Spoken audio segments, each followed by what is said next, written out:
मेरे प्यारे दोस्तों, आज हम शुरू करते हैं बाबर का इतिहास। बाबर का इतिहास चूँकि हम लोग जानते हैं मुग़ल वंश की स्थापना बाबर ने की थी और बाबर का असली नाम ज़हीरुद्दीन महमूद था। हम आसान भाषा में आप लोगों को समझाने की कोशिश कर रहे हैं। अगर समझ में आ जाता है तो इससे आप लोगों को बाबर के इतिहास को फिर से दोबारा पढ़ने की ज़रूरत नहीं पड़ेगी।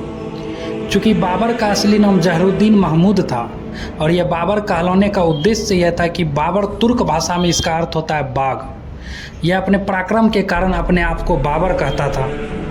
बाबर का जन्म 14 फरवरी 1483 ईस्वी में फरगना के एक छोटे से राज्य में हुआ था। हालांकि अभी फरगना उज्बेकिस्तान में है। इसके पिता उमर शेख मिर्ज़ा हुआ करते थे, जिसका संबंध तैमूर वंशज से था, तथा इसकी माता कुतुबुन्निगार खान हुआ करती थी, जिसका संबंध मंगोल वंश से था। यही कारण है कि इसका पिता तैमूर वंशज होने के कारण, माता चंगेज के वंशज के होने के कारण इसे तुर्कों और मंगोलों का रक्त का मिश्रण भी कहा जाता है। बाबर जब 11 वर्ष की अवस्था में था, यानी हम बोल सकते हैं बाबर जब 1194 ईस्वी में था, तब इसकी दादी, जिसका नाम एहसान दौलत बेग था, और उसी के एहसान के बदौलत बाबर जो है पहली बार फरगना का शासक बना था और उसमें उसने मिर्ज़ा की उपाधि धारण की थी। बाबर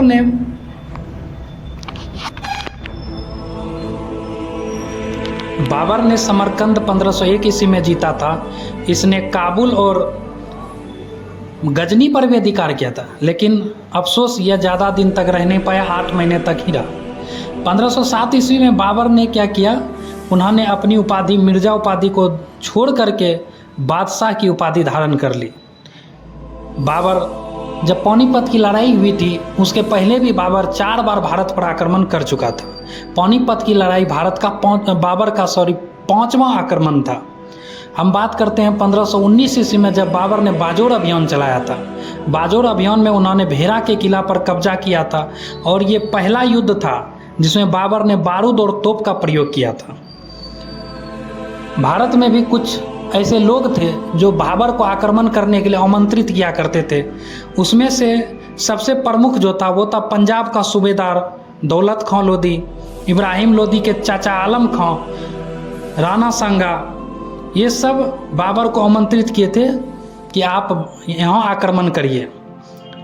पानीपत के प्रथम युद्ध जो कि बाबर और इब्राहिम लोधी के बीच लड़ा गया था, उसमें बाबर ने तुगलमनामा विधि का प्रयोग किया था, जिसे आंध्र चंद्राकार विधि भी कहा जाता है। नीति और तोपों से सजाने में उस्मानी विधि, जिसे रूमी विधि कहा जाता है, का प्रयोग किया गया था तोपों में, और जिसमें इब्राहिम लोधी की हार ना बल्कि उनकी मृत्यु तक हो गई थी। तो इसलिए हम कह सकते हैं कि दिल्ली सल्तनत का एकमात्र शासक जिसका युद्ध में मारा जाना हुआ वो इब्राहिम लोधी था। भारत में पहली बार तोप का प्रयोग बाबर ने किया था और बाबर जब पानीपत का युद्ध लड़ रहा था, उस समय उसके तोप खाने का नेतृत्व उत्साद अली खां और मुस्तफ़ा खान नामक 2 तुर्क अधिकारियों ने किया था। अब हम बात करेंगे बाबर का क्या पसंदीदा शहर था। बाबर का पसंदीदा शहर काबुल हुआ करता था। जब पानीपत के प्रथम युद्ध में बाबर विजयी हुआ तो उसके खुशी के जश्न में बाबर ने पूरे काबुल वासियों को एक चांदी का चांदी का सिक्का भेंट दिया और वहाँ पर दान देने के कारण इन्होंने कलंदर की उपाधि धारण कर ली। पानीपत के प्रथम युद्ध में बाबर यह निर्णय नहीं किया था कि वह भारत में अस्थायी रूप से रहेगा, परंतु जैसे ही बाबर भारत में रहने की योजना बना रहा था तो उनका राणा सांगा ने विरोध कर दिया और इसी कारण 1527 ईस्वी में खानवा का युद्ध लड़ा गया, जो बाबर और राणा सांगा के बीच में लड़ा गया था। चूँकि इब्राहिम लोधी प्रथम युद्ध में पानीपत के प्रथम युद्ध में हार गया था, मृत्यु हो गई थी, तो उनका जो भाई था बदला लेने के लिए उनका भाई महमूद लोधी, आलम लोधी और चंदेरी के राजा मेदनी ने उनकी सहायता की। चूँकि 4 जगह की राजाओं ने मिल करके, 4 जगह के लोगों ने मिल करके बाबर के खिलाफ लड़ाई शुरू किया, जो कि बाबर के लिए जीतना आसान नहीं था। तो इसके लिए बाबर ने अपने सैनिकों का मनोबल बढ़ाया और उनको बोला कि तुम पर जो तगमोग नामक टैक्स लगा जाता है वो ख़त्म कर दिया जाएगा।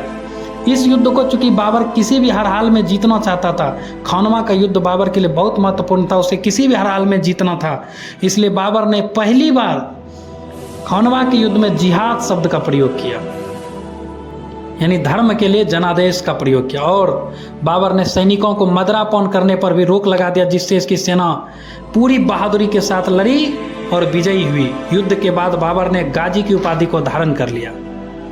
इस युद्ध के बाद बाबर ने यह निर्णय किया कि भारत में अस्थायी रूप से रहेगा और पुनः 1528 ईस्वी में जो राजा मेदनी थे, मेदनी राय, एमपी के ग्वालियर क्षेत्र में फिर दोनों के बीच युद्ध हुआ, जिसे चंदेरी का युद्ध के नाम से भी जाना जाता है। 1528 ईस्वी में चंदेरी का युद्ध हुआ, जिसमें मेदनी राय पराजित हुआ।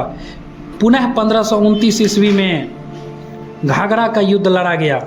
यह घाघरा युद्ध का नेतृत्व महमूद लोदी ने किया था, जो बिहार और अफगान का संयुक्त एक सेना हुआ करती थी, उनका नेतृत्व महमूद लोदी ने किया था। बाबर और महमूद लोदी के बीच घाघरा का युद्ध यह लड़ा गया, जिसमें महमूद लोदी तो हार गया, परंतु इस अफगानी सैनिकों का पूर्ण रूप से समाप्त नहीं हो पाया था, जिसके वजह से यही बाबर के पुत्र हुमायूं के लिए सरदर्द बन गया था। अब हम बात करेंगे बाबर की मृत्यु के बारे में। 26 दिसंबर 1530 ईस्वी को बाबर की मृत्यु हो गई। उसे आगरा के आराम बाग में सदा के लिए दफना दिया गया। चूँकि बाबर का पसंदीदा शहर काबुल था, इसलिए बाबर के पोता यानी अकबर ने उस सब को वहाँ से कब्र को आगरा से काबुल स्थानांतरित करवा दिया। यह बाबर का जन्म से लेकर के मृत्यु तक की कहानी थी। बाबर के बारे में और भी कुछ महत्वपूर्ण पॉइंट हैं, जैसे बाबर को 4 बाग शैली का भी जनक कहा जाता है। बाबर ने ही अयोध्या में बाबरी मस्जिद का निर्माण कराया था, और इस मस्जिद बाबरी मस्जिद का जो वास्तुकार था, जो उसका डिजाइन तैयार किया था, वो मीर वाकी ने किया था।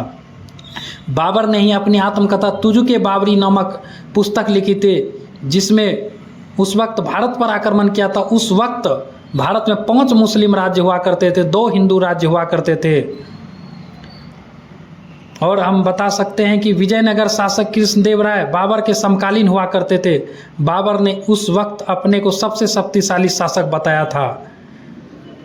यहाँ बाबर का इतिहास खत्म होता है। अगर हम चाहें तो रिवीजन के तौर पे और भी कुछ हम बात कर सकते हैं कि बाबर के 4 युद्ध महत्वपूर्ण रहे। पानीपत का प्रथम युद्ध, जो 1526 ईस्वी में बाबर और इब्राहिम लोदी के बीच लड़ा गया, जिसमें इब्राहिम लोदी की हार हुई।